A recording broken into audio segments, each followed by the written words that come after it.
मंडल विश्वविद्यालय नित्य नई ऊंचाइयों को प्राप्त कर रहा है।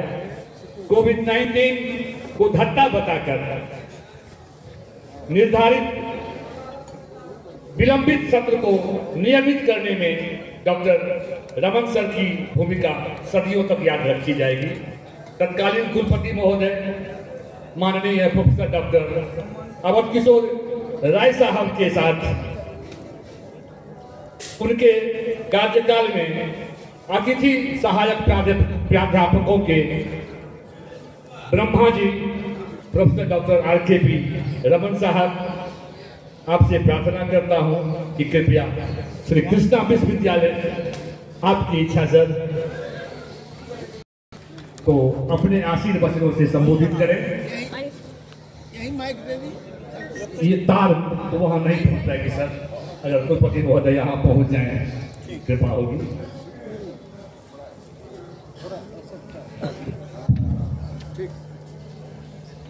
A big round of applause for our honorable Vice Chancellor Professor Dr. RKP Raman sir.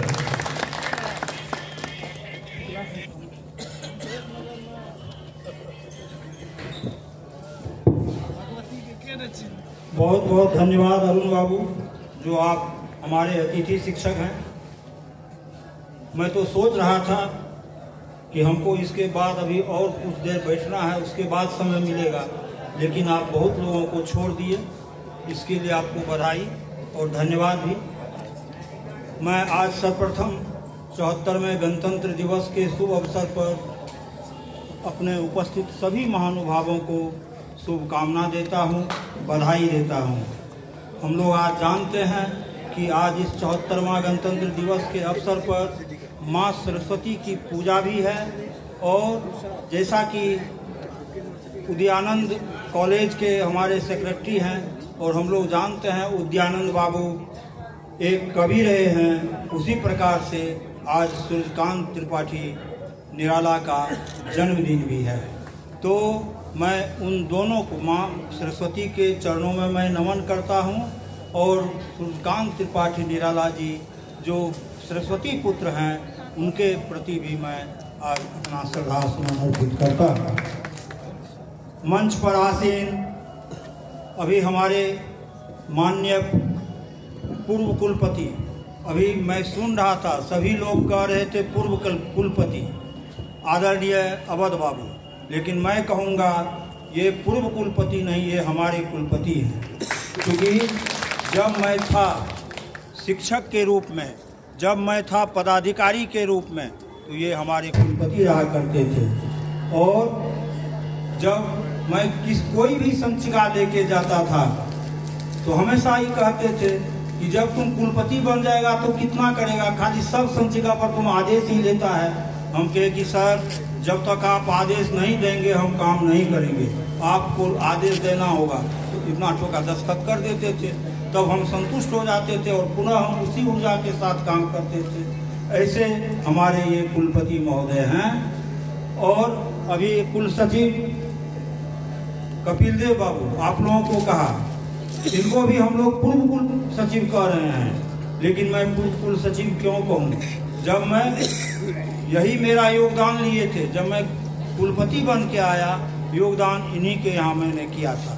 ये हमारे कुल सचिव हैं, और संजोग से यह तो समय का परिवर्तन होता है कि जैसा कि पूर्व वक्ता ने कहा कि जीवन में हमेशा बदलाव आते रहता है, परिवर्तन होते रहता है। तो यह तो एक चक्र है, चक्र के क्रम में आज हमारे बीच नहीं है, तो मैं उन्हें भी हृदय से धन्यवाद देता हूँ। मैं अपने भाभी तुल्य भाभी, मैं हमेशा जब भी मैं कभी परेशान होता था तो माननीय जब अपने डेरा पर रहते थे तो मैं जाता था, तो भाभी ऐसा लगता था, कहते थे कि जरूर ही थक के आया होगा, और चाय बनवा के भेज देती थी। मैं उनका भी आज स्वागत करता हूँ। इधर से हमारे अमोल बाबू हैं, जिन्होंने कहा कि यह तो मेरा महाविद्यालय है, यह कृष्णा महाविद्यालय जो वह मेरा है, चूंकि इनके क्षेत्र में है इसलिए मेरा कहा। हम तो यह कह रहे हैं यह विश्वविद्यालय है, यह आपका नहीं, यह विश्व का विद्यालय है। इसीलिए इसमें हमारा 13 विश्वविद्यालय नहीं, यह सबों का विश्वविद्यालय है। कुल सचिव महोदय, इसके बाद हमारे प्रॉक्टर महोदय वर्तमान में हैं और इनको भी हम लोगों ने सुना। फिर हमारे शशि बाबू जो नोडल ऑफिसर हैं, इसके बाद अशोक बाबू जो पूर्व नोडल ऑफिसर हैं, और सबसे महत्वपूर्ण बात, अब अपने कुलपति के दाएं साइड जाएं तो आज के हमारे कुल सचिव जो मिहिर बाबू हैं, जो हमारे ही विषय से हैं, मैं उनका भी स्वागत करता हूं। बगल में बैठे हुए हैं ललन बाबू जो अभी हमारे विकास पदाधिकारी हैं, अशोक बाबू जिनको आप लोगों ने सुना।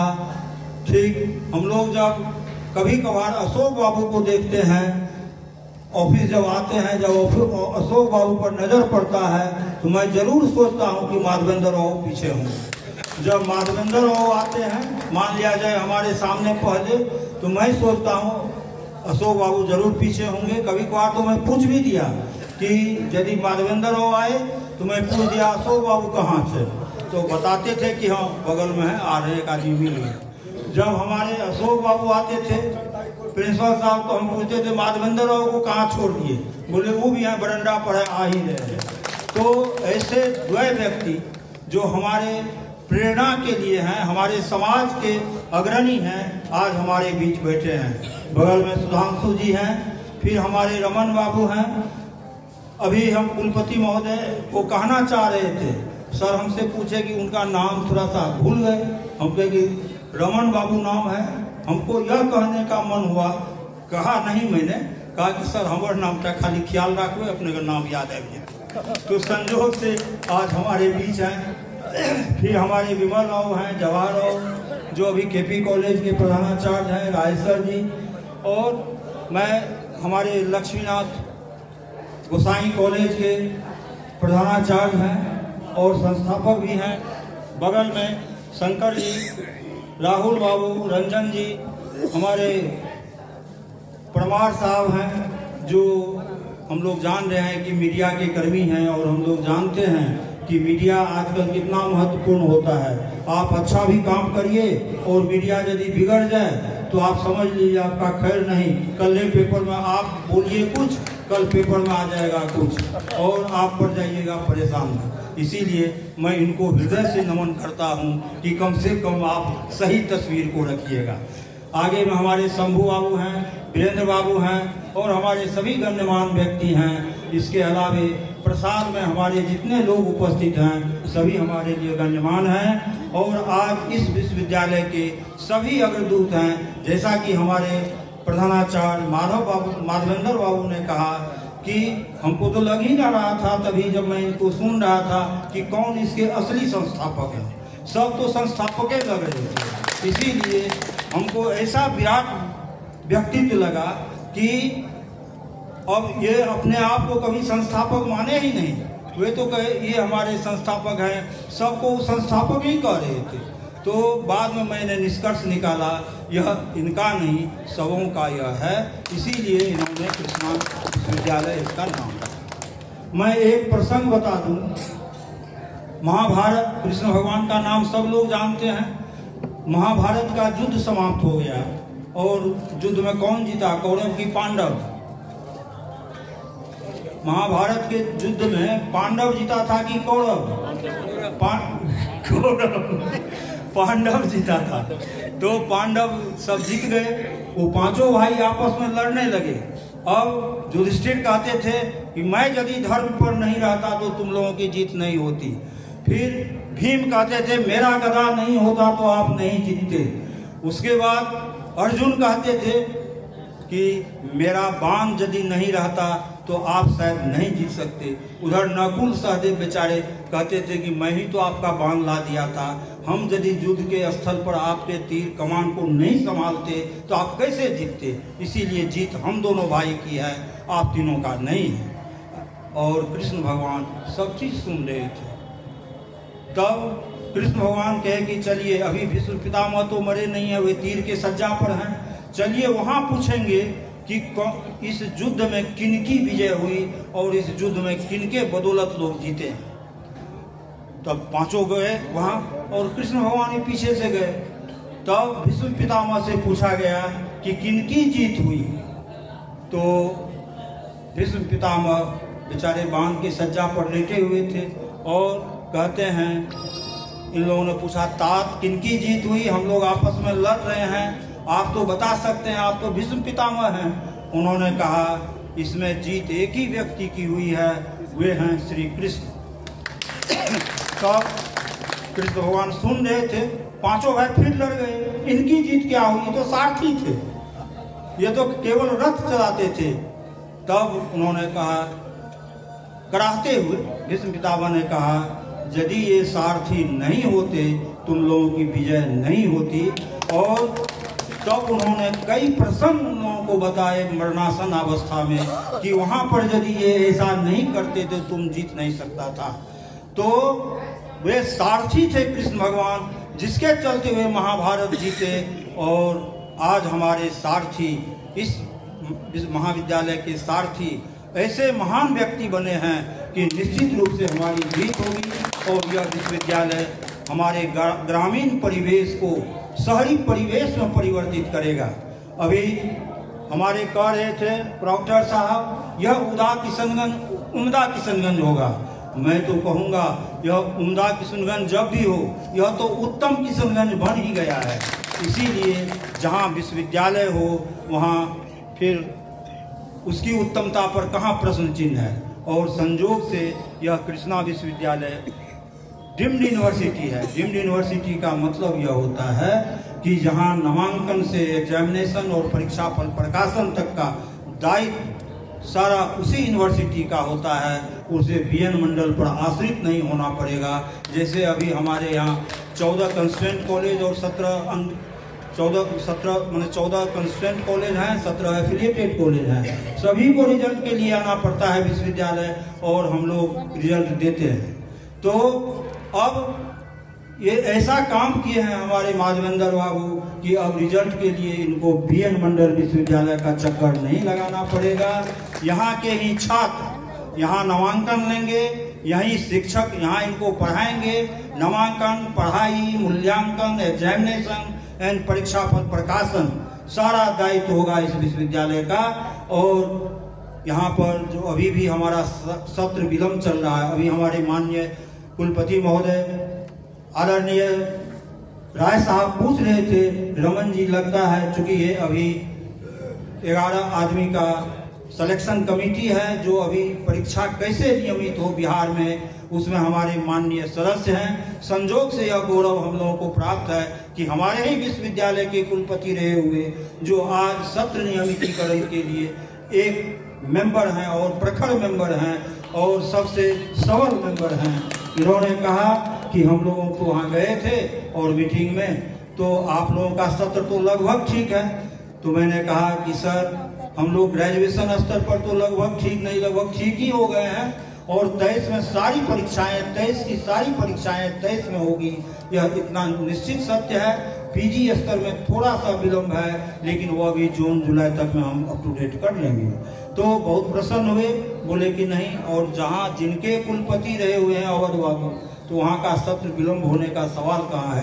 सत्र के विलम्ब होने के चलते सत्र को नियमित करने के लिए मैं रात के 10-11 बजे तक बैठता हूं कि हमारा सत्र जल्दी नियमित हो जाए। इसीलिए उस पर मैं आप लोगों को पूरे विश्वास के साथ दिलाता हूं, विश्वास करवाता हूं। अभी भी एक महाविद्यालय इनका मेरे विश्वविद्यालय में ही है, सब सत्र आपका नियमित हो जाएगा और आप निश्चित रूप से आगे बढ़ेंगे। तो यह एक स्वायत्त संस्था है। अभी हम लोग जान रहे हैं कि विश्वविद्यालय प्रायः 3-4 प्रकार का होता है। एक होता है स्टेट यूनिवर्सिटी, दूसरा होता है सेंट्रल यूनिवर्सिटी, तीसरा होता है ओपन यूनिवर्सिटी और चौथा होता है आपको यही डीम्ड यूनिवर्सिटी। तो डीम्ड यूनिवर्सिटी की अवधारणा अभी सबसे अधिक आपको उत्तरी भारत में और दक्षिणी भारत में, हम लोग लगभग मध्य भारत के हैं, उत्तरी भारत में और दक्षिणी भारत में बहुत सारे डीम्ड यूनिवर्सिटी हैं। और डीम्ड यूनिवर्सिटी जो है वह एक स्वायत्त संस्था होती है जिस पर आपको यूजीसी का आपको सलाह लेना होता है और हायर एजुकेशन का उसमें अनुमति प्राप्त होती है। प्राइवेट यूनिवर्सिटी वह दूसरी बात है, डीम्ड यूनिवर्सिटी दूसरी बात है।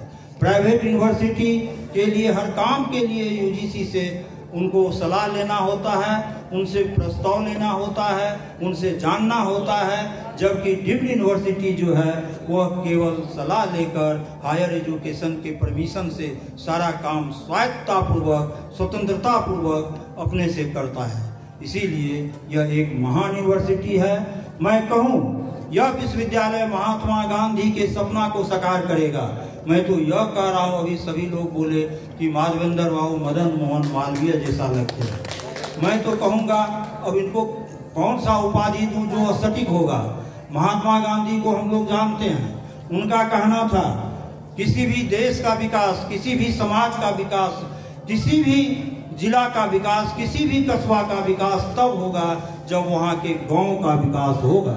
और आज हमारे ये माधवेंद्र बाबू जो हमारे प्रधानाचार्य हैं, वे गांव के विकास के लिए यह काम कर रहे हैं। ग्रामीण क्षेत्र में विश्वविद्यालय की स्थापना किए हैं, ग्रामीण क्षेत्र में शिक्षा के अलग को जगाए हैं। और भारत जैसे गांव के देश, भारत जैसे गांव प्रधान देश के लिए यह सबसे अधिक महत्वपूर्ण है, सबसे अधिक उपयोगी है।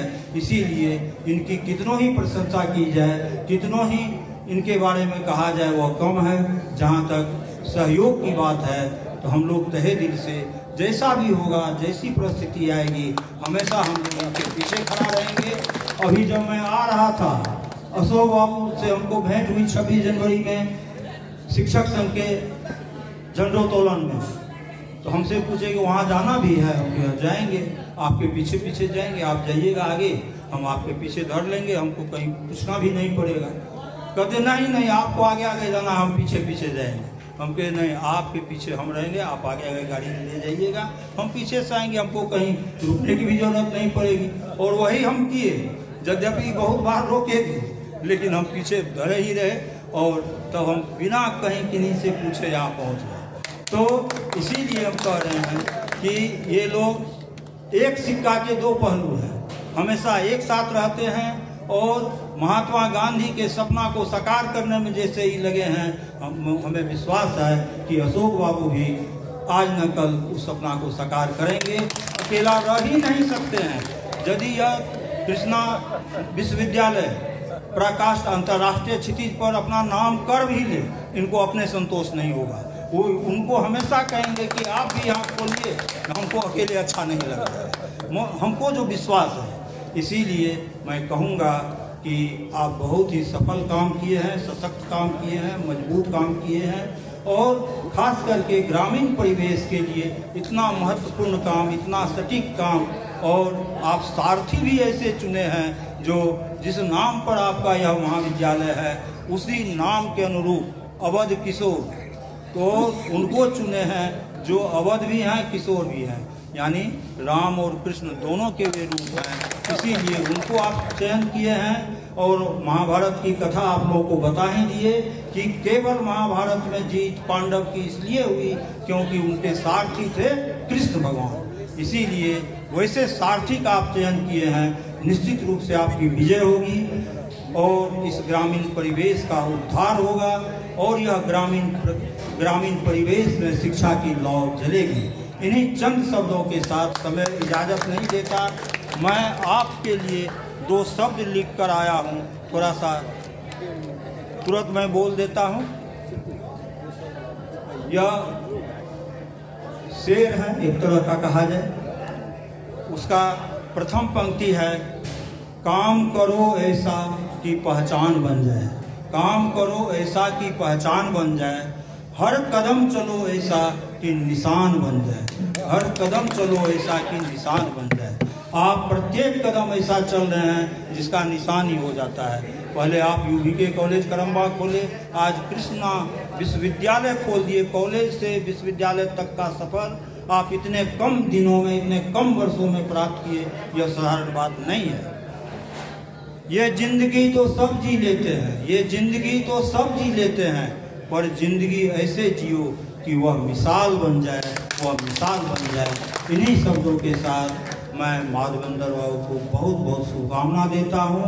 साथ ही यहाँ उपस्थित सभी आगत अतिथियों का हृदय से मैं आभार व्यक्त करता हूँ, उनका सम्मान करता हूँ। और अब खास करके हम अपने इस विश्वविद्यालय के जिन्होंने अभी सब लोगों ने कहा कि हमारे चांसलर हैं, मैं उनका भी नमन करता हूं और उनका स्वागत करता हूं, अभिनंदन करता हूं। एक पंक्ति हमको छूट गई। एक बार की बात है, एक संचिका लेके मैंने गया इनके पास। इन्होंने कहा, रमन तुम इतना क्यों पूछता है, यदि तुम कुलपति हो जाएगा खुदा न खास्ते, ऐसे बोलती है। तो हमको कहीं कल्पना भी नहीं थी कि मैं कुलपति हो सकता हूँ। हम तो अपना काम कर रहे थे और उसमें गेस्ट फैकल्टी की नियुक्ति किए 180 लोगों की। एक बार भी हमको नहीं टोके, एक बार भी मेरे चैम्बर में नहीं आए कि क्या कर रहे हैं। यद्यपि कुछ लोगों ने यह भी कहा कि सर गेस्ट फैकल्टी, के कान में भरा कि सर गेस्ट फैकल्टी में वे तो लूट रहे हैं। आज भी अभी हम उत्तरी परिसर में मनरेगा से मिट्टी भरवा रहे हैं और सब लोग कहते हैं कि विश्वविद्यालय तो लूट रहा है मिट्टी भरा करके। आज मैं 26 जनवरी के दिन कहा कि वह मिट्टी भराई मनरेगा से हो रही है, जो करोड़ों की मिट्टी भराई हुई है और मुफ्त में हुई है। वहाँ पर नाला बन रहा है, वह भी मनरेगा से बन रहा है, जो हमको मुफ्त मिला है, वह सरकार का योजना है। तो उसी तरह से इनके पास गया कि सर फल्ला से इतना लेते हैं, फल्ला से इतना लेते हैं। तो इन्होंने चिंतन करने लगा। एक दिन मैं गया, कहा कि सर हम ये सब काम नहीं करेंगे, हमको बहुत प्रेशर है, छोड़ दीजिए, हम नहीं रहेंगे, आप अपना चुन लीजिए आदमी को। लेकिन कह रमन अरे पार लगा दो ना, किसी तरह से काम करो। और इनको इतनी शिकायत मिली, लेकिन एक बार भी हमसे नहीं पूछे कि क्या हुआ नहीं हुआ। जब मैं पैनल बनाने लगता था तो उसमें हम लोग जानते हैं अभी रिजर्वेशन का पालन करना होता है। हम रिजर्वेशन के अनुसार उसको पैनल बनाते थे और ले जाते थे। तो कहते थे देख लिया है ना सब चीज़। हम कहे कि हाँ सर आपको एक भी शिकायत नहीं मिलेगी। और इतना पारदर्शी ढंग से हुआ, इतना पारदर्शी ढंग से हुआ कि शायद हमको लग रहा है वह ऐतिहासिक हुआ और 180 लोगों की नियुक्ति हुई। और वही अभी हम उनको कान में कह रहे थे, सर आपके जैसा माना आपको मेरे जैसा व्यक्ति मिला तो आप इतना बहाल कर लिए। हम भी खोज रहे हैं अपने जैसा व्यक्ति कि कोई हमको मिल जाए कि मैं पुनः एक बार बहाली कर दूं। अतिथि शिक्षक का जगह बहुत खाली है। तो हमको कुछ टिप्स बताए हैं जिसका हम लोग बाद में अनुपालन करेंगे। हम अपने आज रास्ते में रजिस्ट्रार साहब को भी कहा था कि हमारे यहाँ बहुत वैकेंसी है और अतिथि शिक्षक की बहाली करनी है और इसको हमको इमीडिएट करना है, कीजिए। तो बोले ठीक है, उधर से आते हैं, हम लोग करेंगे। तो अब देखिए आप लोगों का सौजन्य, आप लोगों की शुभकामना, आप लोगों का आशीर्वाद यदि मुझे प्राप्त रहा तो निश्चित रूप से पुनः एक लौट और बहाली होगी और हमारे बच्चे लाभान्वित होंगे। इन्हीं चंद शब्दों के साथ आप सबों को बहुत बहुत बधाई, बहुत बहुत शुभकामना, बहुत बहुत धन्यवाद। जय श्री कृष्ण विश्वविद्यालय, जय यह उदा किशनगंज और जय श्री राम, जय श्री कृष्ण, जय इस उदा किशनगंज की यह धरती। धन्यवाद। हमारा कॉलेज नहीं कहते, हमारी धरती, ये विशेषाधिकार है किशनगंज पर, इसीलिए थैंक यू सर।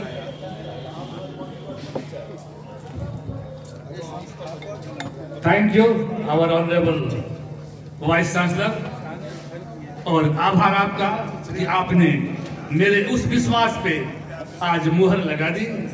मैंने कभी निवेदित किया था कि सर आप में मैं अतिथि सहायक प्राध्यापकों के लिए ब्रह्मा और विष्णु दोनों की छवि देखता हूँ। मेरे उस विश्वास पे मुहर लगाने के लिए आपका धन्यवाद। और लेडीज एंड जेंटलमैन, हमारे बीच चेयरपर्सन के रूप में एक ऐसा व्यक्तित्व मौजूद है, व्यक्ति नहीं कह सकता मैं, ऐसा व्यक्तित्व मौजूद है जिनके चरण जहां भी जाते हैं वहां एक ईश्वरीय सुगंध फैल जाता है। सौभाग्य है इस श्री कृष्णा विश्वविद्यालय का और इस पांडाल का कि ये भी आज उस ईश्वरीय सुगंध से आच्छादित है। Learned chairperson professor doctor Awadh Kishore Rai साहब। सर की डिग्री की गिनती अगर मैं करना शुरू करूं तो सुबह से शाम हो जाएगी, लेकिन गिनती नहीं हो पाएगी। मगर कुछ एक जो इनके क्वालिफिकेशंस हैं, PhD, DSc, FBS, FBSI, FESI, emeritus fellow UGC, writer of so many student friendly books and a successful supervisor of so many research scholars। 1977 से लेकर अब तक अपने क्षेत्र में इनके द्वारा प्रकाशित शोध पत्रों की गिनती नहीं करी जा सकती है। खास करके प्लांट डिजीज के बारे में जो सर की रिसर्च है वो इंटरनेशनल लेवल पे हमारा मान बढ़ाता है। सर का आशीर्वचन। अरुणाओ बहुत बहुत धन्यवाद। जो बातें बीत गई वो इतिहास बन के रह जाता है, जो वर्तमान में है हम लोग उसके साथ जीना सीखें।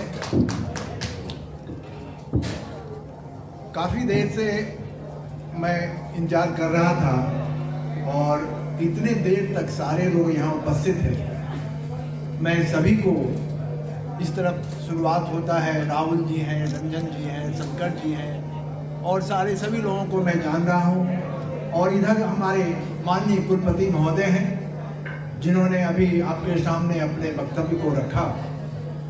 उन्होंने मेरे बारे में भी बहुत कुछ कहा। मैं समझता हूँ उसके योग्य मैं हूँ या ना हूँ, ये यहाँ की जनता इसका आकलन करेगी या करती होगी। लेकिन मैंने एक प्रयास जरूर किया कि जितने भी हमारे यहाँ पदाधिकारी बैठे हुए हैं, चाहे वो अशोक बाबू हों, चाहे हमारे विवेका जी हों, अमोल बाबू हों, फिर वहाँ सुधांशु जी हों, हमारे जो कुल सचिव महोदय डॉक्टर मोहन मिश्र जी हैं, हमारे कर्मचारी राजेश्वर राय जी हैं और विमल और सारे लोग जितने भी यहाँ उपस्थित हैं और सभी सज्जन वृंद यहाँ पर जो उपस्थित हैं। मैं आज के तारीख 26 जनवरी जिसको हम लोग कहते हैं, आपको याद होगा यह गणतंत्र दिवस के रूप में हम लोग मनाते हैं। 26 जनवरी 1950 को हमारा संविधान बना था और उसी संविधान से यह संसार का दूसरा ऐसा देश है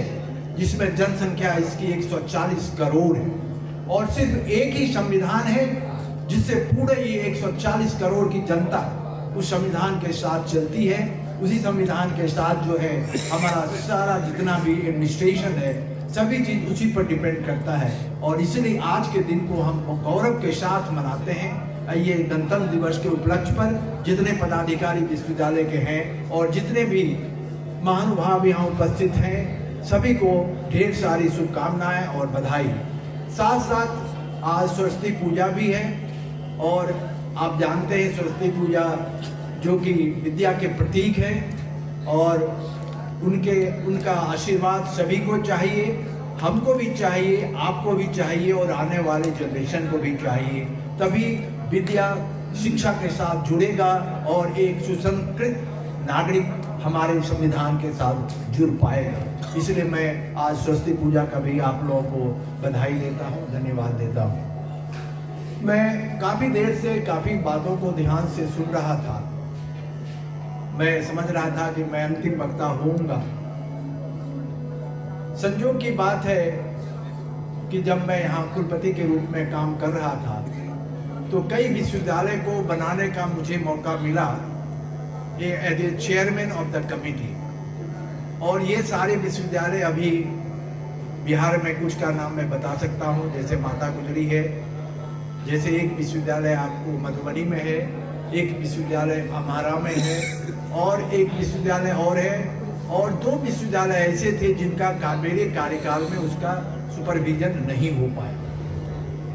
असल में ऐसा है कि प्राइवेट विश्वविद्यालय जिसकी चर्चा हम लोग करते हैं वह प्राइवेट विश्वविद्यालय हमेशा इस चीज को ध्यान देता है कि जिस क्षेत्र में यह विश्वविद्यालय बने वहाँ की जनता, वहाँ के बच्चे, वहाँ की सारी सभ्यता और शिक्षा दोनों का ऐसा समागम हो कि रोजगार परक हो और अधिक से अधिक लोगों को रोजगार प्राप्त हो सके। मैं बताना चाहूँगा स्टेट का नियम जो है बिहार प्राइवेट यूनिवर्सिटी एक्ट 2013 में यह एक्ट बना हुआ था। हमारा जो यूनिवर्सिटी का मैनुअल है उसमें लिखा हुआ है, मैं समझता हूँ 450 पेज है उसका पेज नंबर, उसमें यह एक्ट लिखा हुआ है कि किसी जगह भी कोई भी विश्वविद्यालय खोला जा सकता है, लेकिन उसके लिए कुछ नियम बने हुए हैं कि ये नियम होने चाहिए। जैसे उसके साथ उसमें जुड़ा हुआ है कि म्युनिसिपल एरिया में है तो 5 एकड़ जमीन होनी चाहिए, आपके पास जो है 10,000 स्क्वायर मीटर का कंस्ट्रक्शन होना चाहिए, ये और बुक्स होने चाहिए, बहुत सारी चीजें उसमें लिखे हुए हैं। लेकिन ये चीजों को मैं पहले से जानता था, इसमें कोई दो मत नहीं है। लेकिन संजोग ऐसा हुआ, माधवेंद्र जी को याद होगा, मैं हमेशा इन्हें अपने छोटे भाई के समान मैंने समझा, और माधवेंद्र जी का जो लगाव अशोक बाबू से था, तो हमने दोनों को कभी अलग देखा नहीं और कभी अलग समझा भी नहीं था। तो संजोग से ऐसे ही घर में बैठे हुए थे, तो वही 14 तारीख का दिन था, टेलीफोन हुआ कि कैसे हैं आप, क्या हैं, तो यह उसमें हमको बताया नहीं कि मैं आ रहा हूँ या नहीं आ रहा हूँ, लेकिन ये 14 को शाम तक पहुँच गए। तो हमने कहा कि ऐसा आने की क्या जरूरत थी, हड़बड़ाहट आते ऐसे क्यों मान, कहीं कि सर मैं आने की तैयारी ही कर रहा था कि आपका टेलीफोन कि क्या हाल चाल है। तो हमको लगा कि ये टेलीपैथी क्यों, तो हमको भी आश्चर्य लगा कि ये टेलीपैथी क्यों, तो लगा ऐसा कि कुछ ना कुछ होना है, कुछ एक क्रिएशन होना है, क्रिएटिविटी कहीं ना कहीं कुछ है, और उसमें चर्चा बस हमने ये चर्चा कर दी।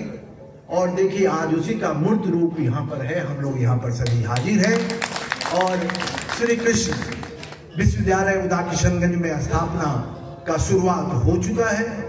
और मैं समझता हूँ कि इसकी शुरुआत आज के दिन भर का जो प्रोग्राम यह बताता है कि यह की सफलता इसका कदम चूमेगी, इसमें कोई भी संदेह नहीं है। मैं एक बात और बताना चाहूँगा, आज मैं जब यहाँ आ रहा था तो चूंकि मैं जहाँ रहता हूँ तो मेरे डिपार्टमेंट के भी कुछ लोग रहते हैं, तो जब कभी मैं निकलता हूँ तो उनसे कहता हूँ कि आज मैं नहीं रह पाऊँगा, सरस्वती पूजा का दिन था, हम जा रहे हैं, ऐसे एक यूनिवर्सिटी बन रही है उदाकिशनगंज में।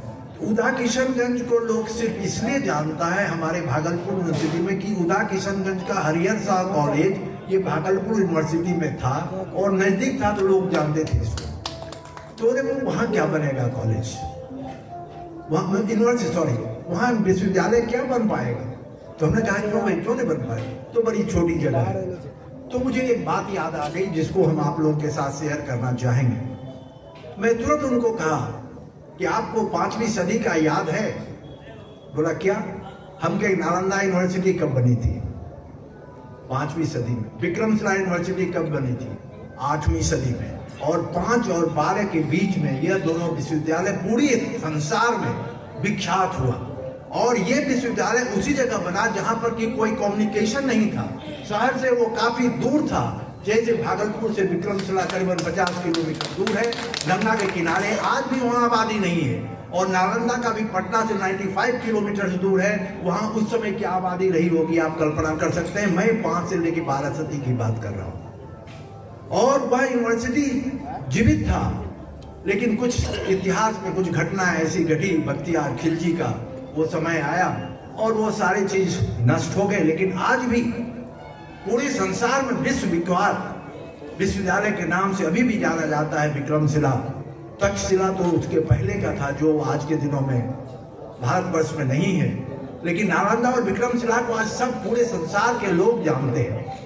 तो मैं कहना चाहूँ, उनको मैंने बताया, फिर आप इस बात पर ध्यान देंगे कि जगह उतना इम्पोर्टेंट नहीं है, महत्वपूर्ण नहीं है, जितना कि विद्या का प्रसार और प्रसार अगर संगठित रूप से किसी एक जगह पर होता है तो इसकी लौ इतनी तेज है, इसकी चमक इतनी तेज है कि लोग अधिक से अधिक लाभान्वित होते हैं। इसलिए मित्र, यह बात मेरे को मत कहो कि वहाँ कैसे चलेगा, क्या होगा, कैसे दूर है। हम कहें यही चीज आज उसी का आपको कहानी बताया कि विक्रमशिला और नालंदा क्या था। तो मेरे कहने का मतलब है कि सबसे बड़ी बात है कि आदमी को अंदर से आत्मशक्ति होनी चाहिए कि I want to develop something for the benefit of the society. और जिस दिन आपके मन में ये होगा कि I am doing this is only for the benefit of my own self, तो आप सफलता आपको नहीं मिलेगी। सफलता आपको तभी मिल सकती है जबकि समाज के बारे में आपने सोचेंगे। आप दूसरे के बारे में सोचेंगे, शिक्षा के प्रचार और प्रसार के बारे में सोचेंगे। और यह माधवेंद्र बाबू हो या अशोक बाबू हो, दोनों के बारे में यह कहना गलत होगा कि वो इससे दूर है। शुरू से लोग जुड़े हुए हैं और यही कारण है कि एफिलिएटेड कॉलेज में मैं समझता हूँ, आज पूर्णिया यूनिवर्सिटी में एक कॉलेज था जो नेक से एक्रेडिटेशन हुआ था, और फिर इन्हीं लोगों का कॉलेज है बीएन मंडल में जो नेक के द्वारा एक्रेडिटेशन हुआ है और किसी में नहीं हुआ है। और हम उम्मीद करते हैं, जैसा अभी सिद्दीकी साहब ने बताया, तुम्हारा काम नहीं कर रहा है यार, सिद्दीकी साहब ने बताया कि नेक एक्रेडिटेशन से वो जुड़े हुए हैं और उम्मीद कर रहे हैं कि नेक्स्ट साइकिल जो अभी आने वाला है उसमें इस कॉलेज का नेक एक्रेडिटेशन भी होगा। तो हमारा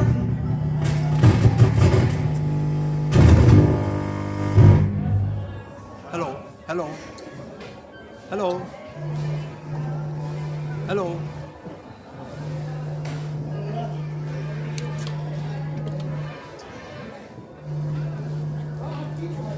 हेलो हेलो छोड़ दें।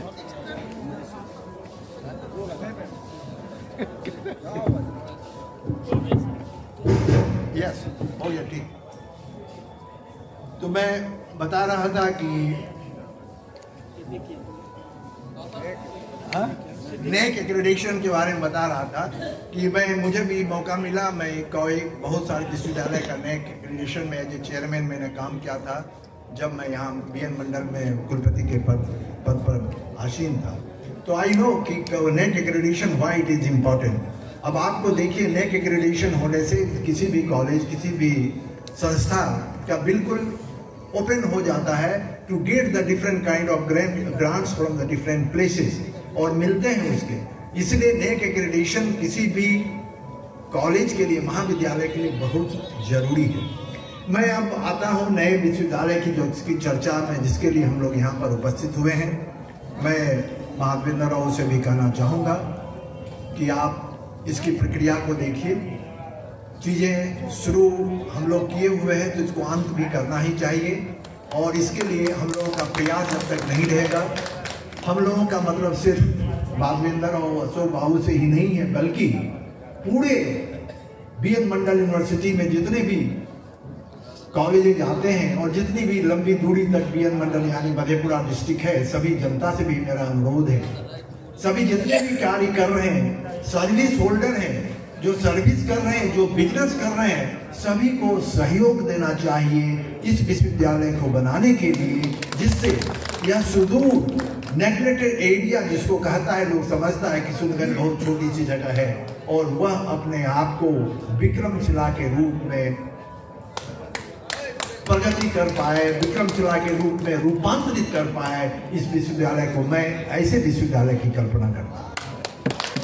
मैं यह भी बताना चाहूँगा, लोग कहते हैं सब्जेक्ट की botany, geology, physics, chemistry, history, अंग्रेजी, उर्दू, इस सब की पढ़ाई हो। कोई ज़रूरत नहीं है आज के दिन में। आज के दिन में इतनी पढ़ाइयाँ +2 में हो जाती हैं कि जितने भी बच्चे आते हैं उनको समझ में आता है कि फिजिक्स, केमिस्ट्री, बॉटनी, जियोलॉजी क्या है। अब जरूरत इसकी है, पूरी सरकार पूरे देश में इस बात की चर्चा करती है, गवर्नमेंट आते हैं कि हमने 1 करोड़ का हम देंगे, नौकरी लगा देंगे, हम 10 लाख का नौकरी लगाएंगे, हम 5 लाख का नौकरी लगाएंगे, लेकिन it is very difficult to engage all such large number of the persons for the government job, क्योंकि हमारे पास सरकारी सेवा में उतनी जगह है ही नहीं। तो आखिर कैसे चलेगा? लोग का कमिटमेंट होता है, इसीलिए रोजगार परख जो कोर्सेज हैं उसको चलाया जाए। आज के समाज में किस चीज का डिमांड है? अगर आप देखें, छोटी से छोटी चीजों की मैं बात करता हूँ। आपके घर में टीवी लगा है, अगर खराब है तो आप किसी ऑपरेटर को खोजते हैं। आपके पास मोबाइल है, सभी के पास मोबाइल है, और मोबाइल में कुछ गड़बड़ी होता है तो मोबाइल ऑपरेटर को खोजते हैं। बिजली खराब होता है, बिजली ऑपरेटर को खोजते हैं। दिन भर की जितने भी कार्य है, जो भी कार्य हम लोग पूरे दिन में करते हैं, हर एक चीज के लिए हम खोजते हैं। एक सुई भी लेना हो तो कंपाउंडर को खोजते हैं। ये सारे कोर्सेस अगर हम इस इलाके में लगाएं, इसको हम चलाएं, जिसको रोजगार परख कोर्सेस कहा जाता है। जैसे मैं कुछ एग्जाम्पल आपको देना चाहता हूं। जैसे फार्मेसी की पढ़ाई आप करिए, फिजियोथेरेपी उसकी पढ़ाई करिए। पैर टूटता है लोगों का, फिजियोथेरेपिस्ट आते हैं, मिलता नहीं है, इसके लिए पटना में रहना होगा आपको महीना भर। फिजियोथेरेपिस्ट को बुलाइएगा, रहने का खर्च और उसको डेली आप पैसा दीजिए। तो ऐसे कोर्सेज को हम यहाँ क्यों नहीं चलाएं? नर्सेस का कोर्स, 2 तरह के कोर्सेज होते हैं उसमें, उसको भी हम यहाँ चला सकते हैं। तो ऐसे तरह के मेरा कहना सिर्फ इतना ही है, अदर कोर्सेज जो है उसके लिए कॉलेजेज हैं, MSc botany, zoology, physics, chemistry, honours, ये सब हैं। हम ऐसे कोर्स को इस विश्वविद्यालय में इंक्लूड करें जो हमारे यहाँ कोर्सेज नहीं है, और ऐसे कोर्सेज हों जो रोजगार परक हो। और सारी चीजें मैं समझता हूँ कि संभव हो सकता है, और इसके लिए माधवेंद्र बाबू है। आप कभी अपने आप को अकेला मत समझिए। आप जुलूस लेके जब निकले हैं तो पीछे पीछे पूरा जो है जुनून, पूरा जो है एक जलवा, पूरा एक ग्रुप ऑफ लोग आपके साथ चलेंगे और आपको सफलता अवश्य मिलेगी। लेकिन आप हमेशा हरिवंश राय बंसल जी की वो कविता, वो 2 लाइन याद रखिए। मालूम है, बोले कोशिश करने वाले की कभी हार नहीं होती है, और लहर के डर से नौका पार नहीं होती है। काम जो करते हैं जय जयकार उसी की होती है, अब कोशिश करने वाले की कभी हार नहीं होती। तो कोशिश तो करना ही पड़ेगा, बिना कोशिश का तो कुछ होगा नहीं। और सभी का जो आज देख रहे हैं जनमानस, आज पूरे विश्वविद्यालय के सभी पदाधिकारी, सभी लोग आपके साथ हैं, यानी हम लोगों के साथ हैं। हम लोग यह विचार करें कि इसको कितना जल्द से जल्द हम इसको एक मूर्त रूप दे सकें, और वह सबसे खुशी का दिन होगा जब इसका जो है बिहार सरकार के द्वारा इसको अप्रूवल मिल जाएगा, प्रशंसा हो जाएगा, और उस दिन पुनः हम लोग सभी जमा होंगे। तो मैं समझूंगा माधवेंद्र बाबू का या हम सभी का प्रयास सफल हुआ, और यहाँ पर एक नालंदा विक्रमशिला ऐसा विश्वविद्यालय बनाने में हम लोग सक्षम हुए। आपको एक चीज और मैं बता दूं, जब नालंदा विश्वविद्यालय में पढ़ाई शुरू हुई थी, यह मैं बता रहा हूँ 5वीं सदी की बात, उसमें सिर्फ 2 विषय की ही पढ़ाई वहाँ होती थी, बौद्ध धर्म की और दूसरा आयुर्वेदा की। अब देख लीजिए, आप समझिए उस समय की बात, धर्म की तो बात है ही, उसको हम किनारे नहीं कर रहे हैं, लेकिन उसको थोड़ा अलग करते। आयुर्वेदा क्यों?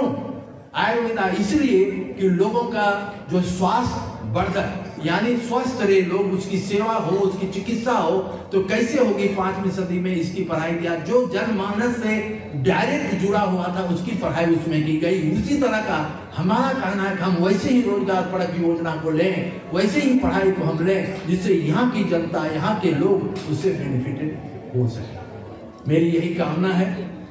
और जहाँ तक जिस उनके दहलीज पर मैं खड़ा हूँ, उसके बावजूद भी अच्छे कार्यों के लिए मैं सदा तत्पर हूँ।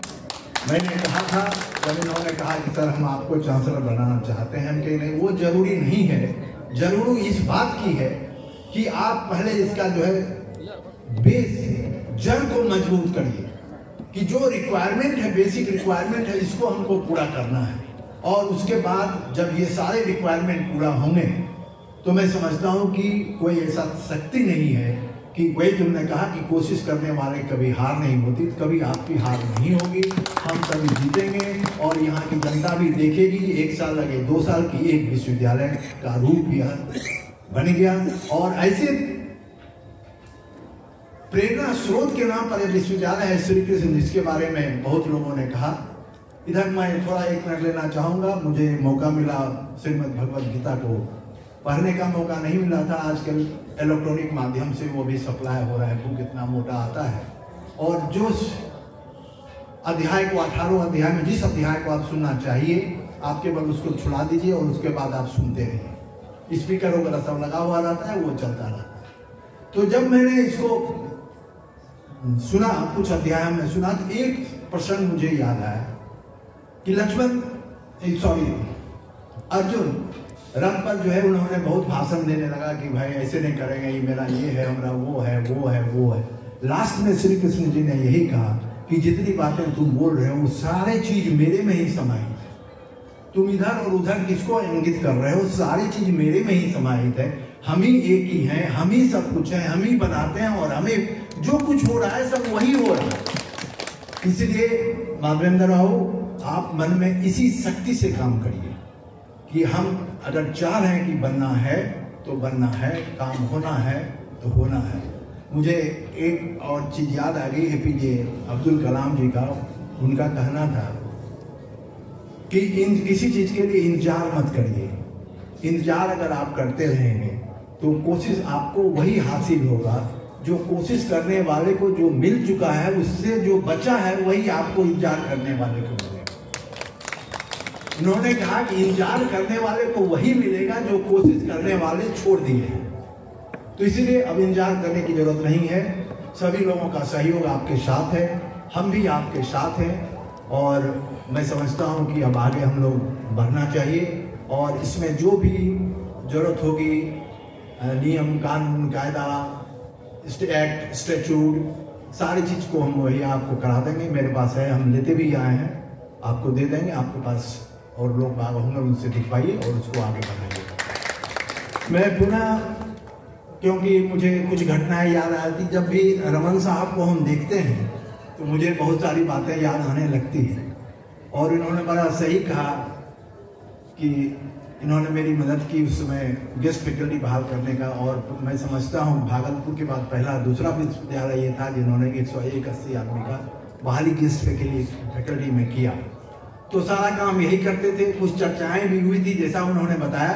हमको उन्होंने कहा कि सर इस तरह की चर्चाएं, हमने कहा कि छोड़िए, जाने दीजिए, लेकिन अगर पता चल जाता है कि किसी ने कहीं पर ऐसा किया है तो उसको सस्पेंड जरूर करेंगे। तो बोले नहीं ठीक है सर। उसके बाद लेकिन जब भी आते थे तो हमेशा कुछ भी हम इनको कहें, भरवली करें, ऐसा ऐसा कर लीजिए, ये आवे सर दस्तखत कर दीजिए, फिर आवे दस्तखत कर दीजिए। हमने कहा कि महाराज आप रोज रोज हमसे दस्तखत कराइएगा तो आप BC बनिएगा तो कैसे करिएगा।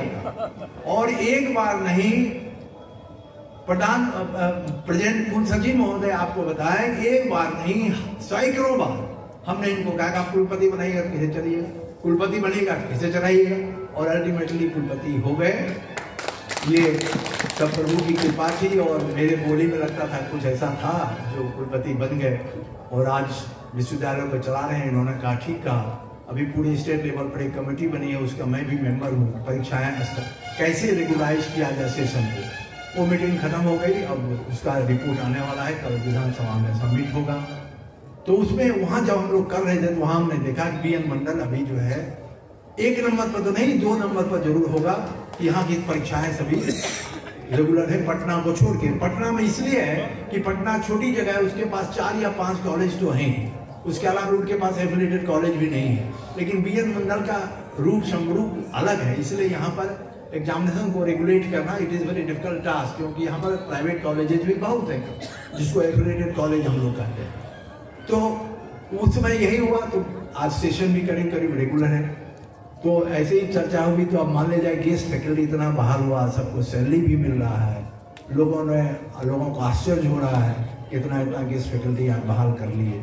हम के भाई बहाल कर लिए तो कौन, हम विदेशों से लड़के को लाए। जो लोग यहाँ कार्य करते थे, मैं समझता हूँ उसमें 60% तो रमन यहीं के होंगे, 60 to 70%।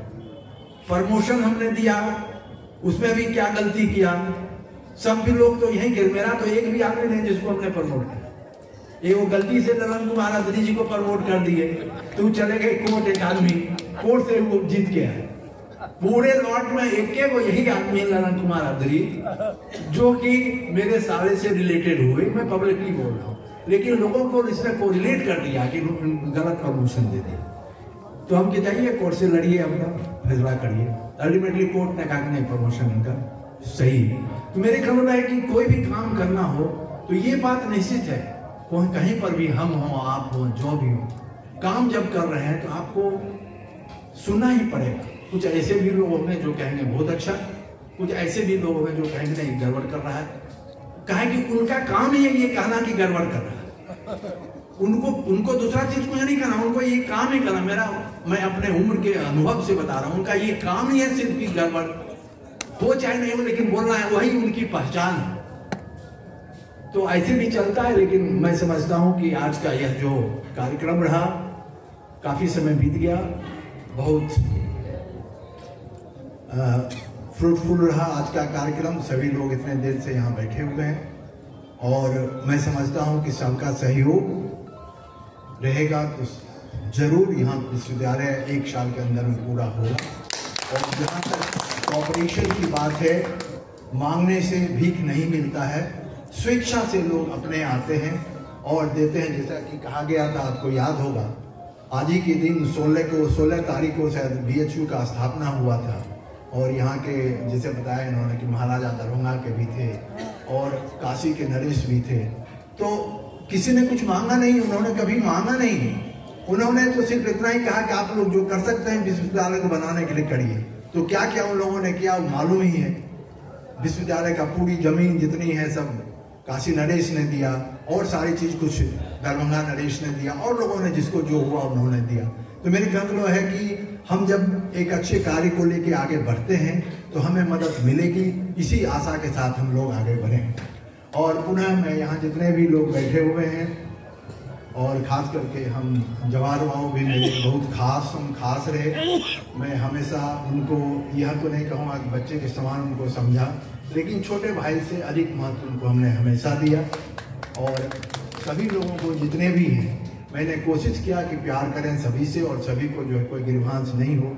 लेकिन मनुष्य है, गलतियां होती ही हैं। अगर गलतियां नहीं होंगी तो मनुष्य हो ही नहीं सकता, तब तो धरती पर रहने नहीं। इसीलिए पुनः हम कह रहे हैं माधवेंद्र राव, काम आगे करिए, आगे बढ़िए। उसमें कुछ गलतियां होगी भी तो उसको अब ध्यान न दें, क्योंकि करने वाले क्या ही जो है कहीं न कि कोशिश करने वाले की ही जो है जीत होती है। जो कोशिश नहीं करेगा, बैठा रहेगा, तो उसको कभी जीत संभव नहीं है। तो मैं इन्हीं शब्दों के साथ आप सभी को, खास करके यहाँ के जितने भी प्रबुद्ध जन हैं, यहाँ की जितने भी जनता है, यहाँ पर उपस्थित जितने विश्वविद्यालय के पदाधिकारी हैं, विश्वविद्यालय के जितने भी कर्मी हैं, शिक्षक हैं, गेस्ट फैकल्टी हैं, सबको मैं साधुवाद देता हूँ। और सबसे मैं अनुरोध करता हूँ कि कम से कम आपकी भावना यह बनी रहे कि यहाँ पर एक विश्वविद्यालय स्थापित हो। इन्हीं सब